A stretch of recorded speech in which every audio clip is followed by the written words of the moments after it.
ഇന്ന് അപ്പച്ചി കാണാൻ പോകുന്ന വീഡിയോ ആണ് കേട്ടോ. അപ്പച്ചിക്ക് തീരെ സുഖമില്ല, അപ്പം ചോറ് കൊണ്ടുപോകണം. ആദ്യം തന്നെ ചോറ് വെച്ചു, ഹോസ്പിറ്റലിൽ പോകാനുണ്ട്. പിന്നെ തോരൻ വെച്ചു, പിന്നെ തേട് കറി വെച്ചു, പിന്നെ മോര് വെച്ചു, പിന്നെ എന്തൊക്കെയാ, പിന്നെ പപ്പടം വെച്ചു, പിന്നെ മാങ്ങാച്ചാറാണ് കേട്ടോ. നമ്മുടെ ബിന്ദുവിൻ്റെ സ്പെഷ്യൽ മാങ്ങാച്ചാറാണ്.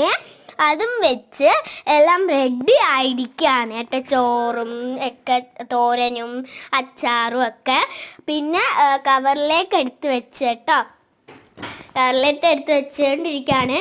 പതുക്കെയാണ് കേട്ടോ എടുത്ത് വെക്കുന്നത്. എന്താണെന്ന് അറിയാം, എന്താണ് വീണ് പോയാലോ എന്നും വെച്ച് പതുക്കെയാണ് കേട്ടോ എടുത്ത് വെക്കുന്നത്. അപ്പം ഞാനും ലത്യാപ്പിയാണ് കേട്ടോ പോകുന്നത്. അപ്പം ഞങ്ങൾ AM ഹോസ്പിറ്റലിലേക്കാണ് കേട്ടോ പോകുന്നത്. അപ്പം ഇത്രയൊക്കെയുള്ള video. Tata bye bye, see U.